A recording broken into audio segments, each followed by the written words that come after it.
Gente, por um acaso, hoje eu estava ali atrás, do lado da mesa de som, observando. Fui lá para pegar esse microfone e fiquei por ali. Eu estava observando todos vocês aqui, durante o louvor, cantando, louvando, etc. e tal, mas eu estava vendo também o pessoal que trabalha, os nossos voluntários, o pessoal da igreja que fica aí num corre-corre danado, que não está aproveitando do mesmo jeito que você, que não está de mãos erguidas, mas que está no corre-corre, dizendo, olha, agora liga isso, desliga aquilo e tal, e vai lá e corre, vem para cá, vai lá no backstage, vem aqui na frente, lá em cima. Você acha que quando você está cantando aqui, vai passando uma letra ali, não é isso? Você acha que aquilo ali aparece assim, que é um anjo que coloca? O anjo já conhece a música, ele bota. Quando é uma música nova, a gente tem que cantar primeiro para o anjo ouvir, aprender a letra e botar. Não, tem alguém lá no computador apertando, botando para trocar a letra e tal, para fazer acontecer. Tem gente ali em pé, filmando. Aquela luz que está piscando lá, ó, dá uma olhada lá em cima. Ó, tem uma galera dentro de uma sala ali, trancados, isolados, há 3 dias passando fome e sede. Que estão ali na mesa de corte para transmitir e mudar as imagens, para botar a coisa para funcionar pela internet. A gente tem pastor online, recebendo agora pedidos de oração, de lugares que chegam de tudo quanto é canto do mundo, que chegam do Brasil, que chegam do Japão, que chegam da Austrália, pedidos de oração de todos os lugares, gente precisando de aconselhamento, e tem um pastor, tem um casal de pastores com um grupo de voluntários funcionando ao vivo e a cores, orando por pessoas, aconselhando pessoas, recebendo pedidos, recebendo gente que de repente está aceitando Jesus pela internet. E esse grupo todo que você vê correndo para lá e para cá, auxiliando nas ofertas, auxiliando geração nova. Tem um grupo imenso de literalmente centenas de pessoas trabalhando para você poder chegar aqui, levantar as suas mãos e não se preocupar com nada. E eu queria convidar você para 2 coisas. Número 1, quando terminar o culto e você sair daqui, e você encontrar alguém de camisa t-shirt preta, escrito voluntário ou alguma coisa desse tipo, com um crachá, alguma coisa, dá um abraço nessa pessoa e agradece a ela pelo serviço, pelo trabalho que ela está fazendo. Segunda coisa, que você agora dê uma salva de palmas para essa galera que está fazendo as coisas funcionar nos bastidores. Amém.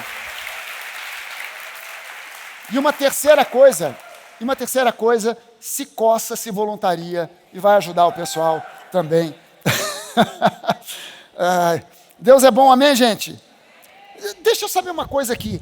Quem são aqui as mulheres, não importa a idade, as mulheres que não são casadas, não está noiva, não está namorando, está solteira, mulher solteira, sem namorado? Levanta a mão só para eu saber quem são.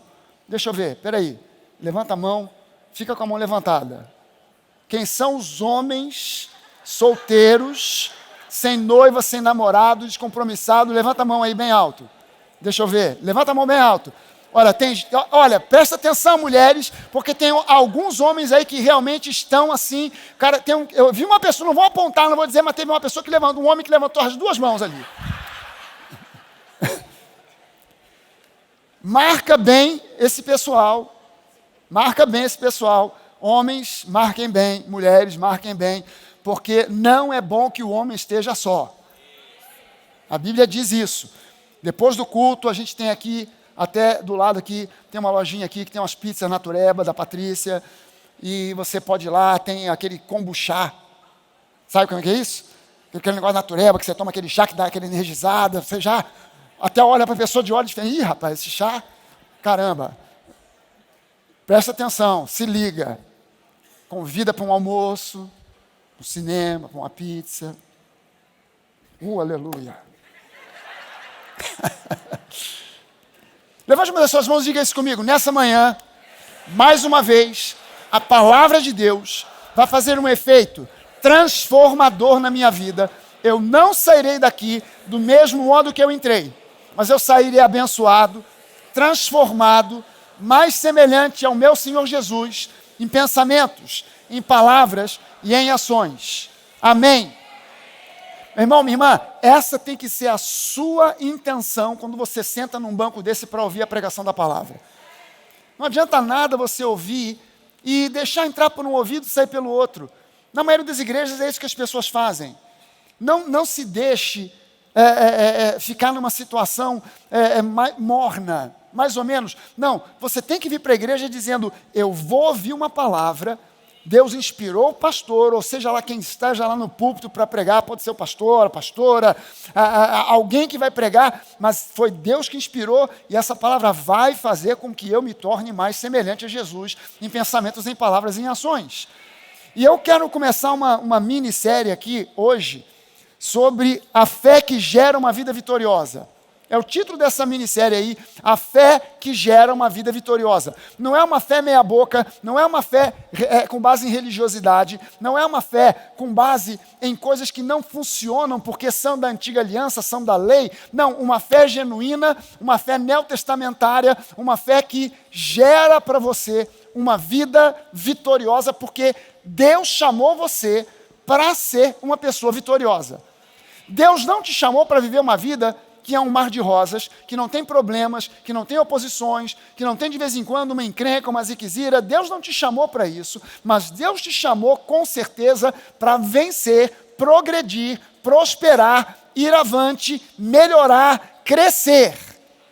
Com certeza, sem sombra de dúvida, é muito fácil de ver isso na Bíblia. Agora, a primeira coisa que você, nós precisamos estar conscientes é que se eu quero viver uma vida de progresso, uma vida de estabilidade emocional, uma vida de prosperidade plena, eu preciso me conscientizar, porque a Bíblia deixa muito claro que em Cristo, você e eu temos uma herança. Vou repetir isso para você, porque esse início aqui é o princípio mais importante para você entender essa mensagem. Se você e eu queremos ter uma vida de progresso em todas as áreas, financeira, família, negócios, uma vida de estabilidade emocional, equilíbrio emocional, equilíbrio psicológico, mental, emocional.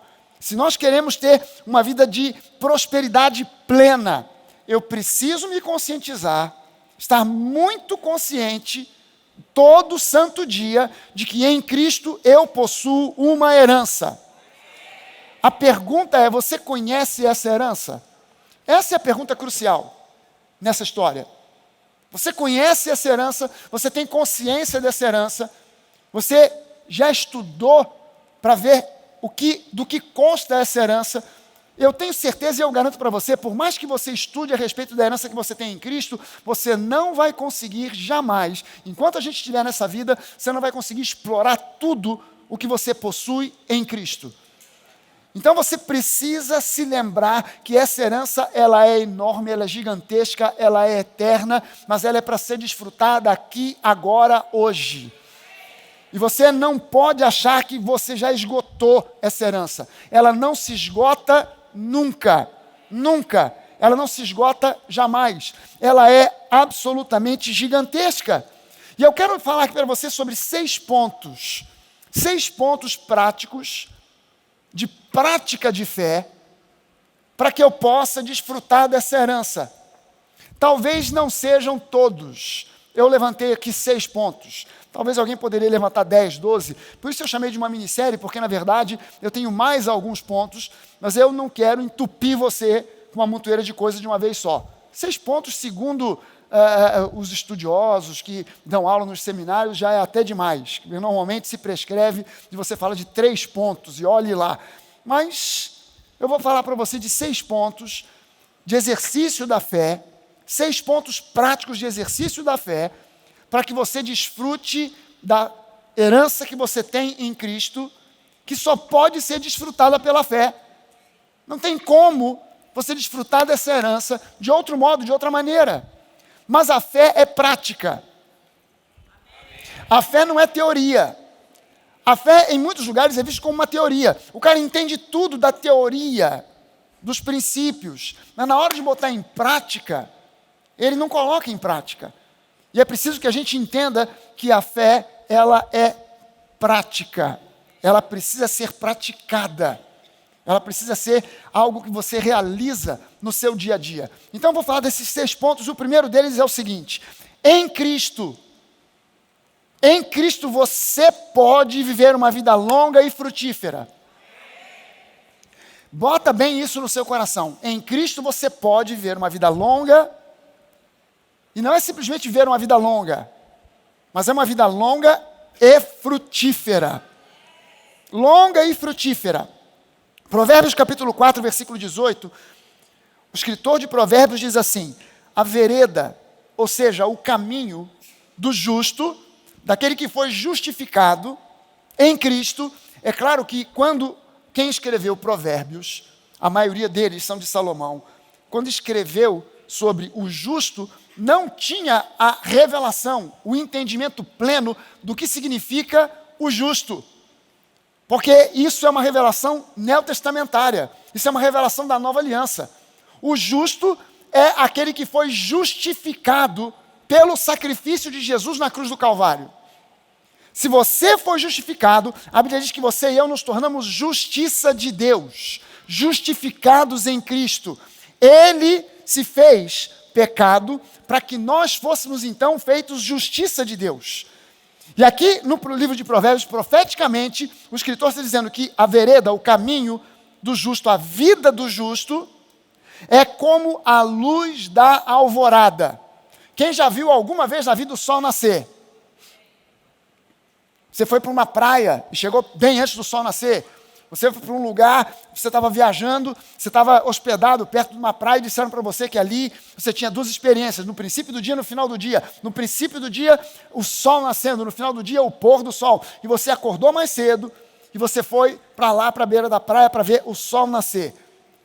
Está escuro, o sol aparece no horizonte, começa a clarear, mas vai clareando, clareando, clareando, clareando, até você ter a plenitude da luz do sol, como está acontecendo no dia de hoje, que está um sol brilhando ali fora de uma forma bem intensa. O caminho do justo é como a luz da alvorada, que brilha cada vez mais até a plena claridade do dia. Sobre o que é que esse versículo está falando? Está falando sobre progresso, prosperidade, vida abundante. E isso aqui, como ele fala sobre a luz da alvorada não é assim, está escuro, aí o sol faz pum! Como se fosse um interruptor que você acende a luz. Não é isso, ele vai clareando, não é isso? Ou seja, está falando de um progresso. Está falando de um progresso que vai de uma escuridão plena até uma luz que ilumina todas as coisas. O Salmo 92, do versículo 12 ao 14, diz: os justos florescerão como a palmeira. Os justos florescerão como a palmeira. Gente, palmeira é uma coisa interessante, porque dizem que a palmeira é uma árvore que não para de crescer nunca. Nunca.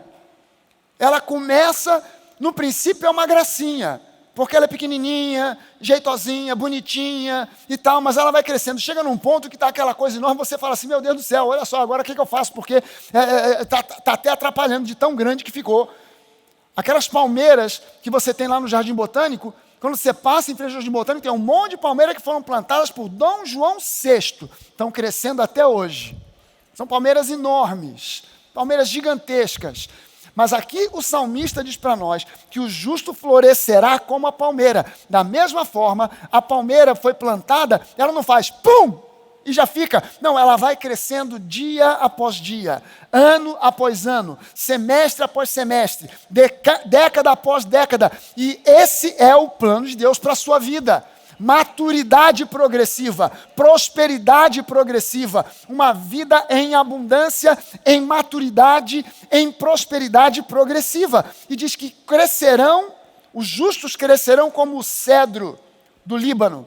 O cedro do Líbano é uma árvore que se torna gigante, enorme, uma sombra gigante que ela faz, plantados na casa do Senhor. Plantados na casa do Senhor. Ou seja, criando raízes profundas, não é aquela pessoa que entra e sai, mas plantados na casa do Senhor, florescerão nos atos do nosso Deus. Mesmo na velhice, darão fruto, permanecerão viçosos e verdejantes. Viçoso fala de vigor, fala de alguém que tem idade, já o pessoal olha e fala assim, coitado, já com 70 e poucos anos, 80 e poucos anos, você já faz uma imagem de alguém andando curvado, de bengala e tal, mas ele está dizendo aqui que se você se firmar nas promessas, se você se firmar na fé, você pode chegar aos 90 inteiraço, tipo o pastor Fragale. Você quer saber a minha idade real? Vou falar para vocês, eu tenho 93. O pessoal pensa que eu tenho 60 e pouco, mas eu tenho 93. É brincadeira, eu tenho 64. Mas olha só, gente, Deus tem um plano para você, porque Ele diz, mesmo na velhice darão fruto, permanecerão viçosos e verdejantes. Gente, verde, números e cores na Bíblia têm significado. Cores na Bíblia têm significado. A Bíblia fala sobre branco, a Bíblia fala sobre vermelho, fala sobre carmesim, a Bíblia fala sobre o azul. Cada cor dessas tem um significado. Linho branco, o tecido tem um significado, mas a cor também tem. Não é linho verde, não é linho preto, é linho branco. Linho fala de frescor, de um tecido leve. O sacerdote tinha que se vestir de panos de linho, porque não podia haver no serviço a Deus suor. Então não podia ser lã, não podia ser algodão, tinha que ser linho. Não podia ser qualquer coisa. E tinha que ser linho branco, porque branco fala de pureza. Branco fala, azul, na veste do sumo sacerdote, tinha um monte de cores. Azul é a cor do Espírito Santo. Mas e verde? O vermelho, a gente sabe, né? O vermelho ou o carmesim, lembra a cor que fala do sangue. Fala do sangue do sacrifício, fala do sangue de Jesus. Mas e o verde? O que o verde significa na Bíblia? O verde é a cor que representa a nova aliança. Jesus, quando multiplicou pães e peixes, ordenou que as pessoas se sentassem sobre a relva verde. Gente, para mim estava de bom tamanho se o escritor colocasse que Jesus mandou que as pessoas se sentassem sobre a relva, porque eu já deduzo que a relva é verde. Mas a Bíblia fez questão de botar uma redundância, que as pessoas se sentassem sobre a relva verde. Por quê? Porque o Senhor é o nosso pastor e Ele nos conduzirá aos pastos verdejantes. Não são pastos amarelos queimados, não são pastos cinzas, são pastos verdejantes. Verde é a cor que aponta para a nova aliança. Quando você vai ao livro do Apocalipse, a Bíblia diz que João viu o trono de Deus. E quando ele viu o trono de Deus, ele descreve, as duas primeiras coisas que ele descreve têm a ver com cores. Primeira coisa, ele diz que ele viu o trono e em cima do trono havia um arco-íris. Arco-íris é um símbolo de aliança. Quando Deus prometeu a Noé que não destruiria mais a terra com enchente, ele mostrou um sinal no céu. A Noé, esse é o sinal da minha aliança. O arco-íris, cada vez que você olhar para um arco-íris, você vai lembrar que eu tenho uma aliança feita com você e com as suas descendências. Mas quando João olhou, além do arco-íris, que é símbolo de aliança, ele viu o trono, e ele descreve que o trono era verde, da cor da esmeralda. Aliás, ele não fala verde, ele apenas diz que era a cor de esmeralda. Qual é a cor da esmeralda? Você viu que a maioria das pessoas que responderam foram as mulheres, porque as mulheres sabem cor de pedra preciosa. Porque quando você chegar com aquele anel de vidro, ela já sabe. Ela já está sabendo. Era verde, o trono é cor de esmeralda. Por quê? Porque o trono de Deus é um trono de graça, e graça é aquilo que nós temos na nova aliança. Não é mais um trono de juízo para nós, para a igreja, é um trono de graça, verde. E ele diz aqui que aqueles que foram justificados mesmo na velhice, permanecerão cheios de vigor e verdejantes, ou seja, firmados, transbordando daquilo que é a graça. Graça. E graça é favor imerecido. Graça é favor imerecido. Eu tenho saúde plena pela graça. Eu tenho prosperidade financeira pela graça. Eu tenho uma família abençoada pela graça. Amém? Lembre-se, Moisés começou de fato o seu ministério, ou a porção mais significativa da sua vida, quando ele tinha já 80 anos de idade. 80 anos. Então, você que é filho de Deus, você que é filha de Deus, você pode viver uma vida longa e frutífera. Faz parte da tua herança. Amém? Segunda coisa, segundo ponto. Em Cristo, você pode suplantar e vencer qualquer adversidade. Vou repetir para você. Em Cristo, você pode suplantar e vencer qualquer adversidade.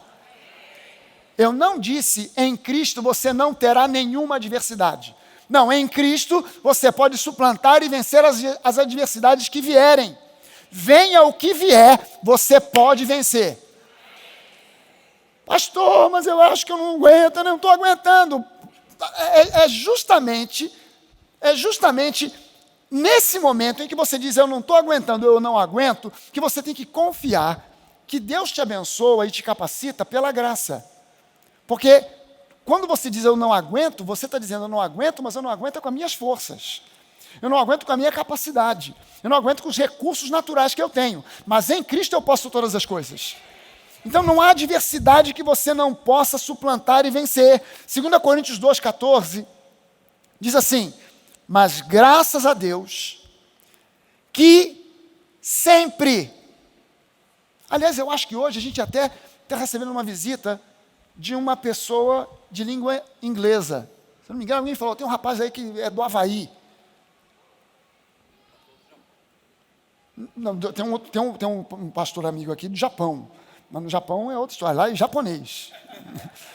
Mas eu soube que tem alguém aqui que não sei nem se tem alguém do lado traduzindo, porque a gente estava sem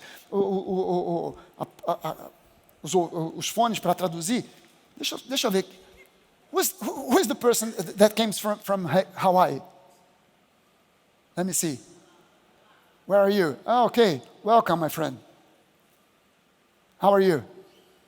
Are you okay? But do you speak Portuguese? Oh, yeah. Estou gastando meu inglês à toa aqui, pô.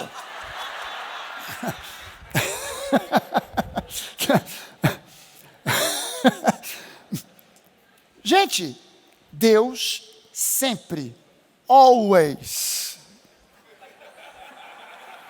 sempre, é o que está dizendo aqui a Bíblia, não é o pastor Fragale, a Bíblia está dizendo que graças a Deus, damos graças a Deus porque Ele sempre, always, nos conduz vitoriosamente em Cristo e por nosso intermédio exala em todo lugar a fragrância do seu conhecimento. Meu irmão, eu não sei se você colocou perfume ou não colocou perfume hoje antes de sair de casa. Espero que pelo menos desodorante sim, mas se você não colocou perfume, não, você no seu espírito exala um perfume que não é Paco Rabanne, que não é Hugo Boss, mas é o perfume de Cristo. E quando os demônios sentem esse perfume, eles fogem. Eles correm. Para nós é perfume. Para os demônios é espanta-barata. É preciso que a gente entenda isso. Não sou eu que tenho que andar com medo dos demônios. Eu não vou passar por ali porque eu vi que ali naquela encruzilhada tem um despacho. E aquilo ali, os demônios estão ali. Não sou eu que tenho que ter medo dos demônios, são os demônios que têm que ter medo de mim. Gente, todo domingo pela manhã eu já saio de casa dando risada, dizendo hoje é mais um dia para Satanás passar mal. Porque eu vou pregar a palavra e ele vai ter dor de barriga, ele vai ter dor de cabeça, ele vai ter enxaqueca, ele vai passar mal, o inferno vai ficar em polvorosa. Por quê? Porque nós estamos pregando a palavra e o Senhor, o nosso Jesus, que habita em nós através do seu Espírito Santo, Ele é o Senhor do universo, não é o contrário. Eu citei para você aqui sobre o trono de Deus no livro do Apocalipse. Eu estou programando, fazendo aí, estou lendo um monte de coisa para a gente fazer um estudo aqui sobre o livro do Apocalipse. O livro do Apocalipse não é um livro sobre o anticristo. O livro do Apocalipse não é um livro sobre a Terceira Guerra Mundial. O livro do Apocalipse não é um livro sobre o Putin, o Vladimir. Não gosto de chamar pelo sobrenome porque pode confundir e virar uma outra coisa. Não é um livro sobre o Vladimir. O livro do Apocalipse é um livro sobre revelação de Jesus. O termo Apocalipse significa revelação. Uma revelação de quê? De Jesus. Ele é o centro, não é o anticristo, não é a besta, não é o falso profeta. Eu não tenho que me preocupar com essas figuras. Quando essas figuras se manifestarem, você e eu não vamos estar aqui para ver a cara deles. Nós vamos estar assistindo do alto, do céu. A igreja já vai ter sido levada com Jesus. O coro vai estar comendo aqui embaixo e a gente vai estar só assistindo para depois nós virmos junto com Jesus e os anjos na segunda vinda de Jesus para reinar com Ele por 1000 anos nessa terra. Meu irmão, pode me esperar lá no Havaí, porque durante os 1000 anos eu vou para lá. Vou pegar onda lá. Vou pegar onda lá. Graças a Deus que sempre nos conduz em triunfo. Mas pastor, que eu já leio os pensamentos. Sempre tem alguém. Às vezes as situações, pastor, são muito bravas, as circunstâncias são difíceis. Parece que tudo vai desmoronar, pastor. Irmão, então você precisa entender o terceiro ponto. Se você está nessa, se você pensou, pastor, não sabe o que eu estou passando. Você também não sabe o que eu estou passando? Você precisa entender o terceiro ponto. O terceiro ponto é o seguinte, meu irmão: viver pela fé é adrenalina. Viver pela fé é viver na adrenalina. Bota isso na sua cabeça de uma vez por todas. Não confunda as coisas pensando que viver pela fé, agora eu tenho anjinhos ao meu redor, tocando harpa, blim, blim, blim, blim, blim, blim. Aqueles anjinhos, sabe aqueles anjinhos desse tamanho? Andando, voando assim, gordinho, com aquela coxinha, né, bochechudo, com a harpinha do seu lado. Blim, blim, blim. Esquece. No mundo a gente passa por lutas, a gente passa por aflições. Jesus, ele deixou isso claro: no mundo vocês vão passar por aflições. A Bíblia fala que nós estamos em Cristo, mas em Cristo nós completamos os sofrimentos de Cristo. Completar o sofrimento de Cristo não tem a ver com enfermidade, não tem a ver com... Não. Nós somos perseguidos, nós somos por causa da nossa fé. Entenda o seguinte: a vida em Cristo é adrenalina pura. É adrenalina pura. Tom Cruise está por fora. É com a gente mesmo. Se você não enxergava o reino de Deus dessa maneira, passe a enxergar. Nem sempre parece que nós estamos caminhando em direção ao triunfo. Você tem que ouvir e entender isso. Viver pela fé é viver com adrenalina em alta. Não tem outra alternativa. Eu tenho que ser muito sincero com você. Se você não gosta de andar na adrenalina, procure uma outra fé. Vai para uma outra religião. Procure uma igreja bem ritualista, onde se fazem orações e rezas repetitivas, sem vibração, onde nada acontece, as vidas não são transformadas, as pessoas não são desafiadas a dar passos de coragem. Agora, se você quer o oposto disso, se prepare, porque a vida pela fé é na adrenalina. Eu estou confiando e estou crendo, não sei o que vai acontecer. Cenas do próximo capítulo? Nem tem. Nem tem cenas do próximo capítulo. Se você quiser experimentar de fato o que significa viver pela fé e se tornar um vencedor,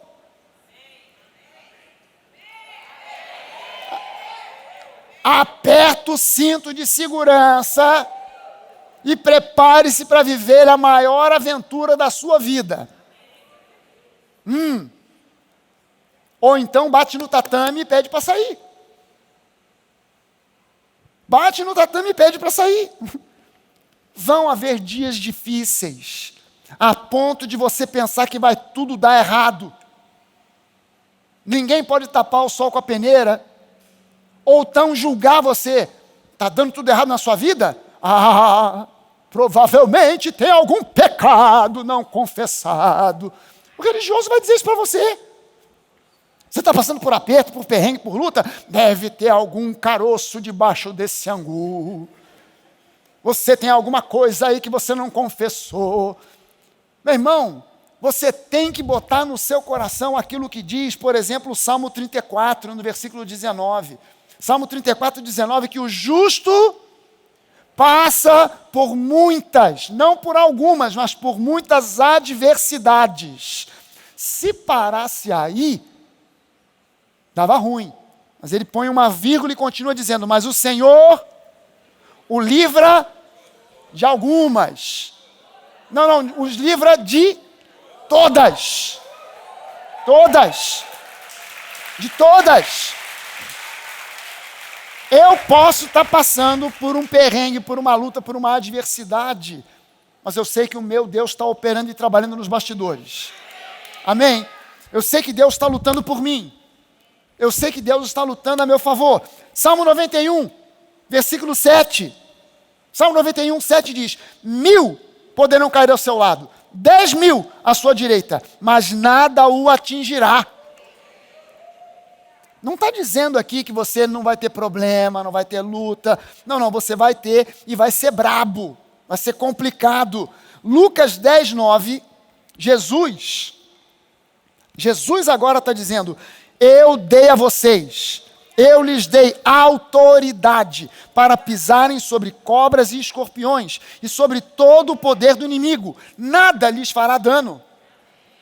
Nada lhes fará dano. Não está dizendo que os escorpiões e serpentes, os demônios, não vão tentar se aproximar, te derrotar, te causar danos a nível mental, e você ficar preocupado, ansioso com pensamentos que vêm do inferno de que você não pode, você não consegue, você não é nada, você não é ninguém. O inimigo vai lançar esses dardos inflamados. Mas se você se posicionar em fé, confessando a palavra, declarando a palavra, nada disso vai causar a você dano. Amém? Lembre-se que a sua capacidade para ultrapassar barreiras e vencer adversidades não vem de você mesmo. Lembre-se disso. A minha capacidade de ultrapassar barreiras, de vencer adversidades, não vem de mim mesmo. Não vem dos meus potenciais humanos naturais. Eu falei sobre isso aqui nas 2 semanas passadas. Você tem um potencial humano que está descrito já na sua genética. Mas você não vai ultrapassar barreiras e dificuldades em Cristo, justificado pela fé, com base nos seus potenciais humanos naturais, mas sim baseado numa capacitação sobrenatural que Deus te concede pela graça, para fazer você chegar a lugares onde as suas capacidades naturais jamais te levariam. Deus tem planos para te levar a lugares onde a tua capacidade natural jamais te levaria. É preciso que você entenda isso. E não é que você despreza, joga fora suas capacitações naturais.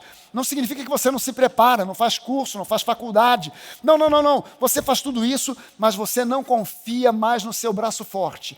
Você confia que Deus, a fé que Deus te dá não é um mero upgrade para coisas que você já possui, para suas capacidades naturais. Não, o justo viverá pela fé. Eu tenho agora um recurso chamado fé. As minhas capacidades naturais estão submetidas à minha fé. A minha fé não está submetida às minhas capacidades naturais.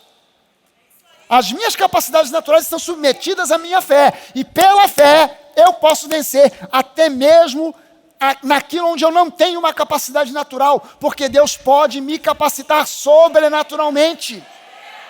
Amém? E eu preciso entender que as minhas capacidades naturais têm limitações, que as minhas capacidades sobrenaturais não têm. No natural, Pedro não poderia andar sobre as águas, mas capacitado sobrenaturalmente por Jesus, ele andou. Amém? 4º ponto, há uma coisa que nós precisamos aprender, tem uma coisa aqui que a gente precisa aprender para andar em vitória, que é manter firme a nossa confissão de fé. Mantenha firme a sua confissão de fé. Mantenha firme a sua confissão de fé. Essa é uma, se você quiser chamar assim, uma doutrina, um ensino extremamente combatido. Extremamente combatido. E não tenha dúvida, eu vou te dizer aqui, não tenha dúvida que esse combate, a doutrina ou ao ensino da confissão de fé, é um combate que se levanta no 5º subsolo do inferno, 3ª porta à direita. Há um departamento no inferno designado por Satanás para somente se dedicar a combater o ensino da confissão de fé, dizendo que é doutrina da nova era, que é meramente pensamento positivo e coisas semelhantes. Eu convido pessoas que falam e pensam e entendem assim a ler a Bíblia. É um livro interessante de ser lido, sabia disso? Principalmente quando você já é crente. É uma recomendação que eu faço. Você é crente? Lê a Bíblia. Lê a Bíblia. Tem uns livros legais para você ler aí e tal, mas aproveita e lê a Bíblia também. Legal. Porque a Bíblia diz para mim lá em 2 Coríntios 4,13, que tendo, porém, o mesmo espírito de fé, tendo o espírito de fé, como está escrito, eu criei, por isso eu falei. Também nós cremos, por isso nós também falamos o quê? Nós falamos a palavra. Nós falamos aquilo que a palavra diz a nosso respeito, de quem nós somos, o que nós possuímos, o que nós podemos e o que Deus pode através de nós. Então eu mantenho firme essa confissão de fé. O que eu tenho, o que eu posso, o que eu possuo, o que Deus pode fazer através de mim, eu mantenho firme essa confissão de fé, independente de circunstâncias. Dê uma olhada na história do povo de Israel e você vai ver que o que desgraçou a primeira geração do povo que saiu do Egito, aquele povo saiu do Egito, leia a Bíblia com cuidado e atenção. Nunca foi plano e propósito de Deus que aquele povo ficasse 40 anos vagando no deserto. O propósito de Deus é que aquele povo migrasse do Egito para Canaã, que eles atravessassem o deserto, mas não que ficassem lá plantados por 40 anos. No entanto, eles ficaram, e ficaram por quê? Porque alguém disse alguma coisa. Porque 10 caras influentes, 10 príncipes, 10 principais de 10 tribos que foram até a terra de Canaã, espionaram a terra, observaram a terra, voltaram dizendo, olha, a terra maravilhosa, mana leite e mel, lá tem fruto de tudo quanto é tipo, tem figos, tem romãs, tem azeitonas, dá para fazer azeite, é um lugar maravilhoso, mas, pronto, aí quando o mas, botou aquela vírgula e o mas tem gigantes, e nós ficamos apavorados, morrendo de medo, porque nós nos sentíamos como se fôssemos gafanhotos diante deles, e eles olhavam para nós como se nós fôssemos mesmo gafanhotos, e nós acreditamos nisso. Então, meu conselho, o nosso conselho para você, Moisés, é: vamos ficar quieto aqui nesse lugar, porque lá não dá para a gente entrar. Dois caras, Josué e Caleb, disseram: ei, pode parar. Quem nos prometeu que a gente vai entrar naquele lugar lá foi o nosso Deus, o mesmo que nos livrou do Egito, o mesmo que abriu o mar para nós passarmos, o mesmo que fez com que quando nós saíssemos de lá, depois de ter comido da carne do cordeiro, depois de ter os portais pintados com o sangue do cordeiro, não houvesse um enfermo entre nós. Esse mesmo Deus vai fazer com que a gente possa entrar lá dentro e devorar os adversários como se fossem pão. Mas o povo deu ouvido aos outros 10. E por causa disso, Deus disse: olha, vocês passaram 40 dias espionando a terra. Então pode dizer para o povo, Moisés, que para cada um dia é um ano que vocês vão ficar circulando nesse deserto. 40 anos até que toda essa geração incrédula, todos aqueles com de 20 anos para cima, todos vão perecer. Não foi isso que eles disseram? O Senhor nos tirou do Egito para perecer nesse deserto. Então o que vocês disseram é o que vocês vão receber. vão passar ainda 40 anos até o último morrer. Nem Moisés entrou na terra de Canaã. E não podia entrar. Não é porque Moisés fosse um cara ruim. Moisés não podia entrar porque ele era um símbolo vivo da lei. E Canaã é um símbolo vivo da graça. Não dá para misturar lei com graça. Pastor, mas Canaã representa a graça? Sim, Deus disse, vocês vão entrar numa terra que mana leite e mel. Uma terra onde vocês vão morar em casas que vocês não construíram. Que vocês vão tomar vinho de vinhas que vocês não plantaram. Que vocês vão desfrutar de azeite de oliveiras que vocês também não plantaram. Onde vocês vão receber tudo já na mão.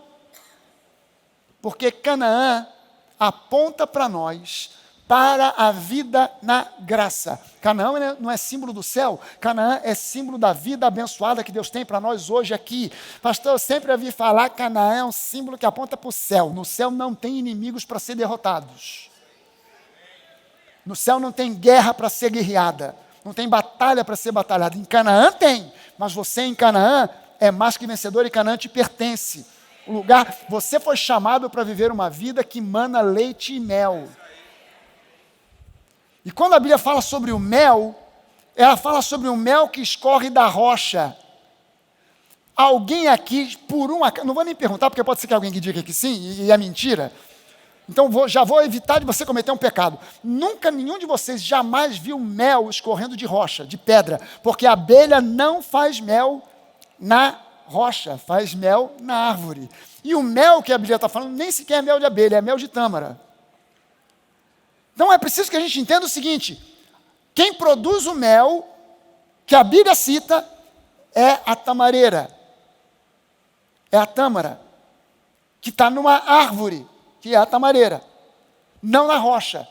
Mel que escorre da rocha significa, é a mesma coisa, semelhante à água que escorre da pedra, porque a água não deveria vir da pedra, a água deveria vir de uma fonte, do subsolo. Mas ele fala de água que vem da pedra, fala de mel que vem da pedra. O que ele está dizendo para você? Da onde parece que não vem nada, ele vai levantar suprimento para você. Da onde parece que não tem nada, que é pedra, pedra dura, pedra sem vida, de lá a vida, o sustento da vida vai minar, vai jorrar, vai vir para você. Em Canaã, não no deserto. Em Canaã, você vai ter um lugar que você vai ter suprimento para todas as suas necessidades. Provérbios 18, 21, diz que a morte e a vida estão no poder da língua. Quem bem a utiliza, come do seu fruto. Você está entendendo por que eu estou recomendando que as pessoas leiam a Bíblia? Porque quando a pessoa não olha para isso aqui, não entende o que a Bíblia está dizendo, ela vai dizer, não, confissão de fé, isso não existe, isso não é bíblico. Meu irmão, não se deixe influenciar por quem não entende bulhufa a respeito de interpretação bíblica, que tenta interpretar a Bíblia com base em notícia de jornal, em revista semanal, noticiário de TV, de rádio. A Bíblia não se interpreta com base em noticiário de TV, de rádio, não se interpreta com base em notícia. A Bíblia se interpreta com base na própria Bíblia. A Bíblia explica a própria Bíblia. A melhor fonte de explicação, de interpretação da Bíblia é a própria Bíblia. E a Bíblia está dizendo aqui que a morte e a vida estão no poder da língua. Aquele que bem a utiliza, come do seu fruto. Tiago, no Novo Testamento, diz que a tua língua, a nossa língua, a língua é um órgão tão poderoso que ele diz que ela é comparável ao leme de um grande navio. Ele diz, olha só para um grande navio dirigido por tão pequeno leme. Apontou o leme para um lado, é para onde o navio vai. Apontou o leme para o outro, o navio vira. Caramba, aquela coisa enorme, um navio sendo dirigido por um pequeno leme, que ele diz que é a nossa língua. E ele diz, olha, a língua ela pode ser um fogo consumidor.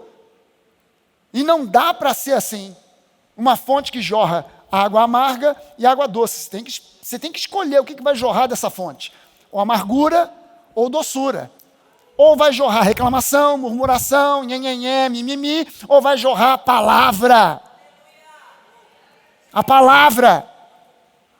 Você precisa comer da palavra, deglutir da palavra, meditar na palavra e confessar a palavra. Agora, há uma outra coisa fundamental, de fundamental importância, que a gente necessita. encorajamento. E esse é o quinto ponto. Eu preciso ser um encorajador. Eu preciso... Levante uma das suas mãos e diga isso em alto e bom som. Diga, eu preciso ser um encorajador. Você está entendendo que eu não estou dizendo, e você não está dizendo aqui, eu preciso que alguém me encoraje. Você está dizendo, eu preciso ser um encorajador. Talvez você diga, pastor, eu estou precisando muito mais de alguém que me encoraje. Ok, mas antes de receber alguém que te encoraje, tome a decisão de ser um encorajador. Não fique esperando alguém vir te encorajar. Tome a decisão de ser um encorajador. Tome essa decisão. Eu preciso ser um encorajador. Ou seja, eu preciso aprender a encorajar os outros. Não fique esperando que alguém venha te encorajar. Comece você a ser um encorajador das pessoas à sua volta. Um dos dons do Espírito Santo, descrito pelo apóstolo Paulo, em 1 Coríntios 14, é o dom de profecia. Agora, o que 1 Coríntios 14:3 diz? Paulo escreve dizendo o seguinte: mas quem profetiza o faz para edificação, encorajamento e consolação dos homens, dos outros, de pessoas à sua volta. Leia bem esse versículo com bastante cuidado aqui. Eu coloquei uma versão aqui, um pouco diferente,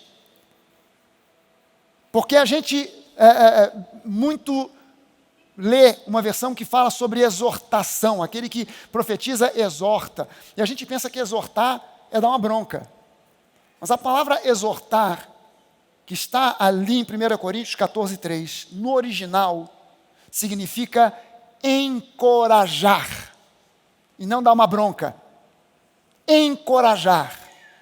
Então, quem profetiza é um dos 9 dons do Espírito, é um dos 9 dons: línguas, interpretação de línguas, profecia. São os 3 dons vocais, são os 3 dons que falam alguma coisa: línguas estranhas, interpretação das línguas estranhas e profecia. Quando ele fala sobre profecia, ele diz aqui, aquele que profetiza faz isso para edificação do outro, para encorajamento do próximo, para consolação de outra pessoa. Então, meu irmão, não fique focando em profecia como um dom para prever coisas futuras. A igreja tem essa coisa, a igreja pentecostal, a igreja carismática, as igrejas que acreditam nos dons do Espírito, elas não têm uma noção plena, bíblica, a respeito dos dons. E faz uma confusão danada. E aí todo mundo sai por aí querendo profetizar para a vida dos outros. Assim te diz o Senhor, assim te diz o Senhor, assim te diz o Senhor. E o Senhor está dizendo, eu não falei nada não. Fui eu não. E, se fosse no Antigo Testamento, gente, essa montoeira de profeta que tem por aí, já estava morto, há um montão de tempo. Porque a Bíblia fala que, olha só o que Deus diz: se alguém se diz profeta, profetizar alguma coisa, e aquilo que profetizou não acontecer, não fui eu o Senhor que disse, apedrejai-o. Eu, se fosse Deus, até escrevi, apedrejai-o, que é para enfatizar, pedrada nele. Profetizou, ok, vamos botar isso, anota aí, anota, que é para a gente ver, vamos dar um prazo aí. Tem 6 meses, 1 ano, vamos dar uma colher de chá, 1 ano para acontecer. Não aconteceu? Galera, todo mundo aí no culto que vem com pedrinha na mão, porque cata aquela pedra portuguesa, que é quadrada, que aquela machuca para valer. Não tem jeito, vai bater, vai arrebentar. Se fosse no Antigo Testamento, mas como no Novo Testamento nós estamos na graça e não tem apedrejamento, aí o cara sai por aí querendo prever futuro para todo mundo. Bota no seu coração, esquece essa coisa de querer prever futuro, e simplesmente veja o dom de profecia como um dom para sermos encorajadores uns dos outros. Se Deus te usar com uma palavra de conhecimento ou palavra de sabedoria, que são, aí é diferente, porque palavra de conhecimento fala de coisas presentes ou passadas, palavra de sabedoria fala de coisas futuras, são dons de revelação, como discernimento de espíritos, são os 3 dons de revelação, palavra de sabedoria, palavra de conhecimento e discernimento de espíritos. Se Deus te dá uma palavra de sabedoria, uma palavra de conhecimento, amém, que bom, que legal, mas se Deus não te der, encoraje, encoraje, encoraje. Cara, eu não estou vendo o futuro, eu não tenho bola de cristal, não sei o que vai acontecer amanhã, mas fica firme, porque Deus está no controle, Deus vai te abençoar. Deixa eu orar por você, deixa eu orar com você. Fica firme, porque Deus está trabalhando nos bastidores, Ele está operando e a tua bênção vai se manifestar. Seja um encorajador, seja uma encorajadora. Amém? Será que você consegue fazer isso agora? Não precisa nem levantar, não. Olha essa pessoa que está do seu lado vamos gastar um minutinho. De repente você pode perguntar para essa pessoa, você tem algum motivo pelo qual você quer que eu ore por você? Você tem alguma necessidade na sua vida que você quer ver resolvida, que se Deus não fizer, não tem como? E ore por essa pessoa agora. Encoraje essa pessoa agora. Anime, fortaleça essa pessoa agora. Diga para ela, não, Deus está no controle, Deus pode, Deus quer e Deus vai abençoar a tua vida, Deus vai fazer. Gasta esse um minutinho, gasta um minuto para encorajar. Aleluia, amém. Gasta esse tempinho, fique em liberdade agora para você orar por essa pessoa que está do seu lado aí. Seja um encorajador, seja uma encorajadora. Aleluia! O Senhor é bom e a sua misericórdia dura para sempre. Creia nisso, confie nisso. Profetize, declare. Encoraje essa pessoa que está perto de você.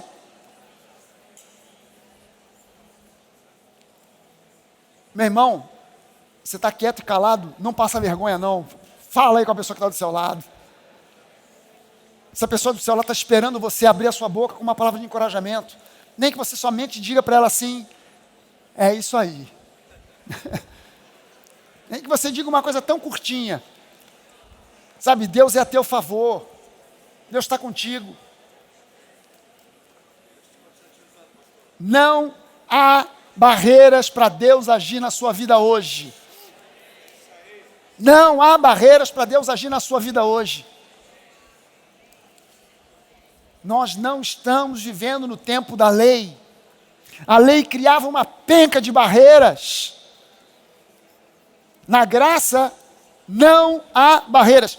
Quando eu digo isso, os religiosos se escandalizam, porque foram doutrinados a aprender e a entender. Há uma lástima no meu coração quando eu ouço pessoas que são gente da nova aliança, que são membros de igrejas, mas que têm ainda uma mentalidade da antiga aliança, porque foram doutrinados dessa forma, de uma forma errada, e precisam renovar sua mente, para entender aonde é que a gente se encaixa, onde a gente está localizado, onde a gente está inserido, quem somos nós em Cristo, qual foi a obra, qual a dimensão, o tamanho, o peso da obra que Ele fez a nosso favor.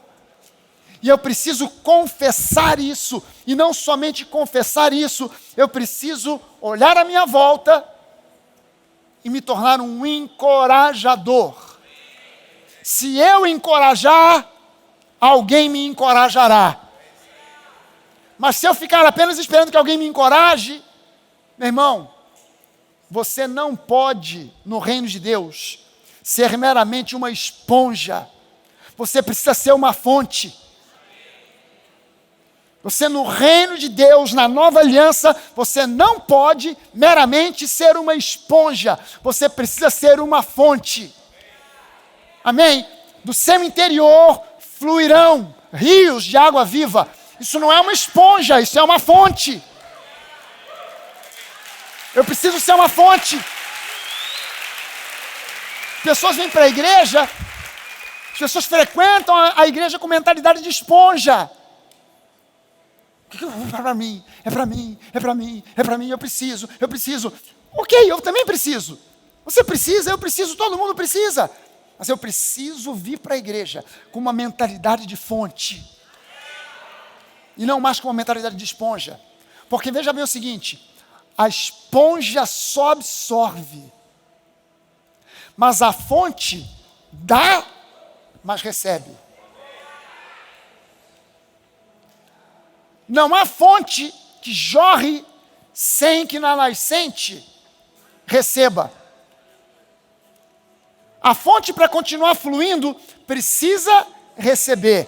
Quando você se posiciona como fonte, Deus, que é a nascente, dá mais e mais e mais e mais. Quando você se posiciona como esponja, cara, você está se posicionando como alguém que ainda não entendeu que em Cristo você não simplesmente se converte para receber, você converte para dar. Você serve a Deus abençoando e Deus te abençoa. Você está conseguindo entender que é com base nisso que a Bíblia diz que bondade e misericórdia me seguirão todos os dias? Porque eu não sou meramente esponja, eu sou fonte. Então na nascente vem bondade, vem graça e me alcançam, para que eu possa continuar fluindo, para ser fonte, para ser bênção. Pastor, eu não tenho recursos, eu não tenho grana, eu não tenho recursos materiais para abençoar, mas eu posso encorajar aquela pessoa.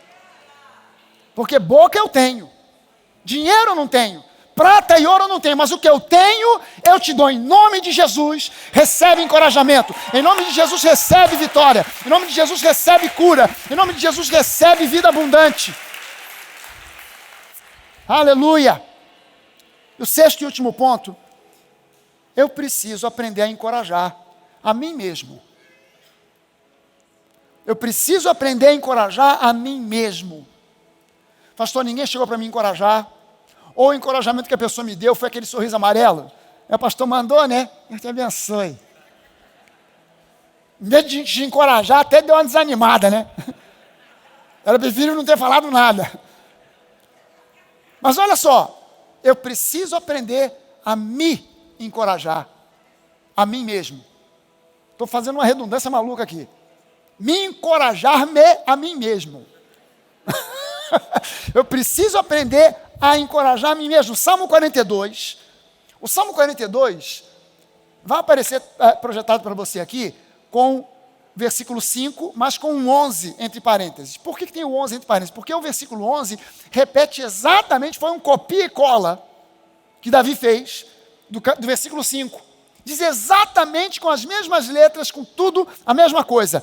Por que estás abatida, para baixo, deprimida, angustiada, com medo, ansiosa? Por que estás abatida, ó minha alma, ó meus sentimentos, ó minha mente? Por que te perturbas dentro em mim? Espera em Deus, pois ainda o louvarei a Ele, meu auxílio e Deus meu.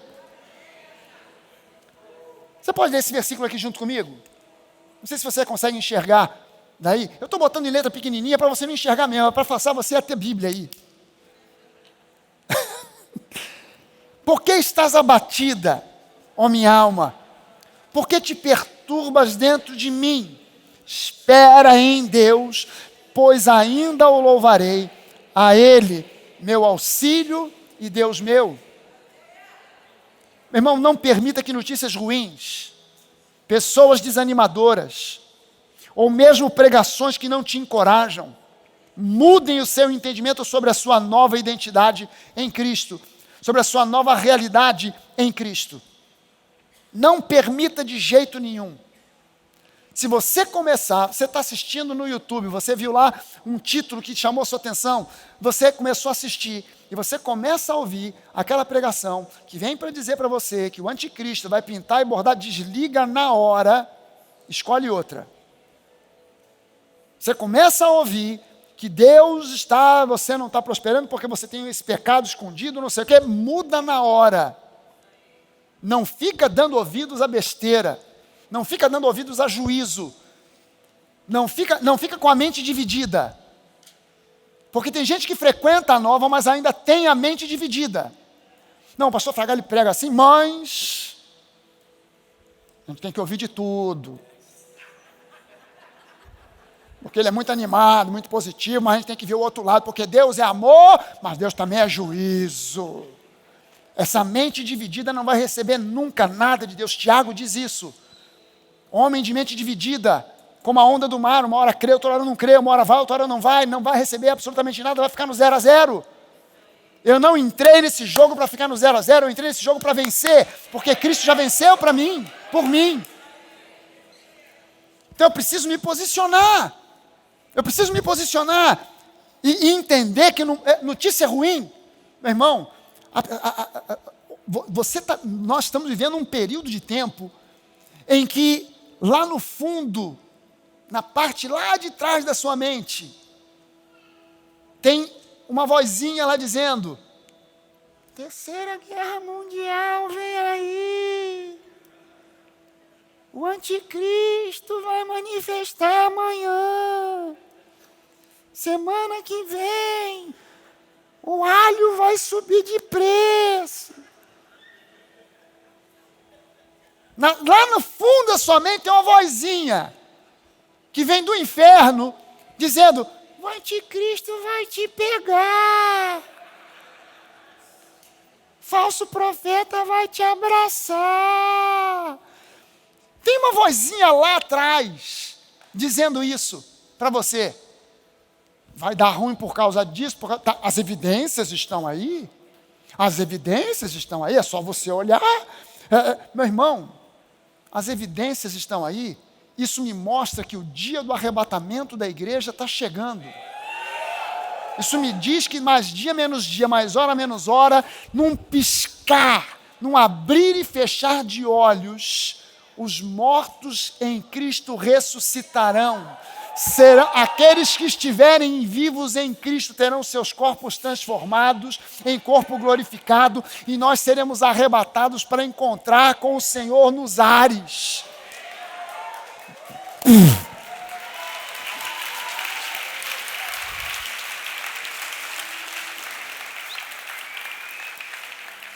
Pastor, essa história de encontrar com o Senhor nos ares me dá um frio na barriga, eu tenho medo de altura. A nova criatura não vai ter. O corpo glorificado não vai ter. Pode ficar tranquilo. O corpo glorificado não vai ter medo de altura. Entenda bem, a Bíblia diz com todas as letras que nós vamos encontrar com Ele. Aqui embaixo o couro vai comer, o anticristo vai se manifestar, mas nós voltaremos depois de um tempo que não vale a pena eu contar para você agora, porque isso é para o estudo do Apocalipse. Nós viremos com Jesus para julgar as nações, e até os anjos nós vamos julgar. Você e eu já aceitamos, recebemos o Filho. A Bíblia diz que quem tem o Filho não entra em juízo. O juízo na minha vida e na sua já passou.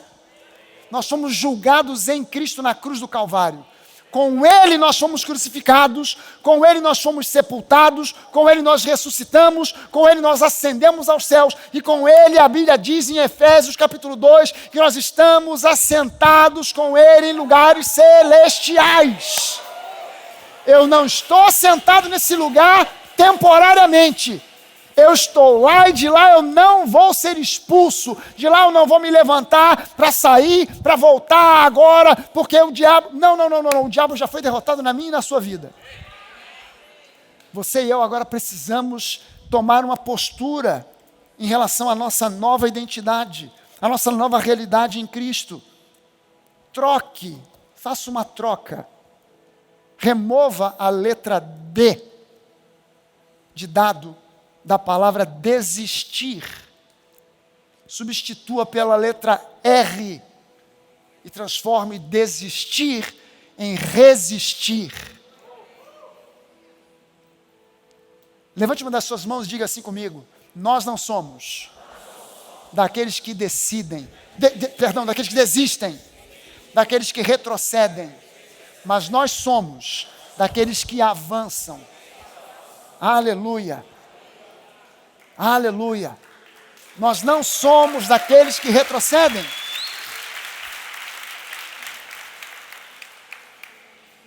A gente avança, chorando, mancando, com dor, mas a gente avança. Porque os que semeiam com lágrimas, colhem com alegria.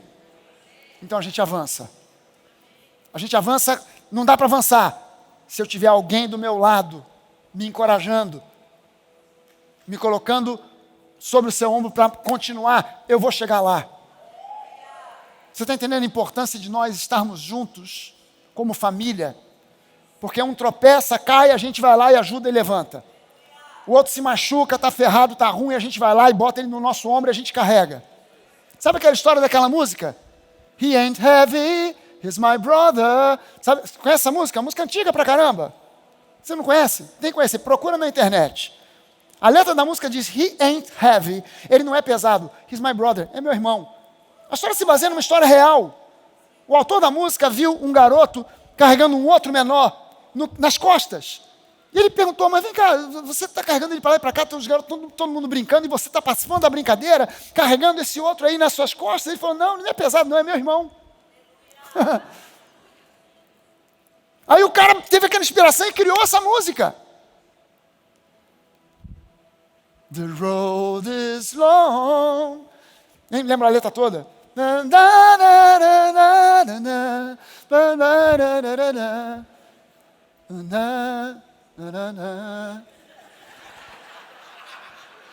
He ain't heavy, he's my brother. Quando um cai, tem gente para levantar. Quando a gente está junto como família, quando a gente está junto como família da Nova, um cai, em outros lugares, caiu, condena, pisa em cima, vacilão, errou.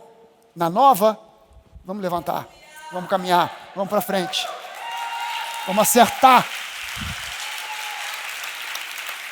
Não, pastor, mas o fulano caiu porque ele tropeçou, foi no pecado, ele pecou, ele adulterou, ele mentiu, ele pintou os canecos. Vamos profetizar, encorajar e declarar vida para aquele que está quase morto. Cara, você tem que entender o seguinte, se o camarada não quiser se consertar, o problema é dele, não é seu. Qual é o seu papel? É condenar? Não, é tentar ajudar, encorajar. Porque Deus é conosco. O cara está quase desistindo, encoraja. Faz com que ele troque o D do desistir pelo R do resistir. Amém? Vamos ficar de pé, vamos orar. O Senhor é bom, a sua misericórdia dura para sempre.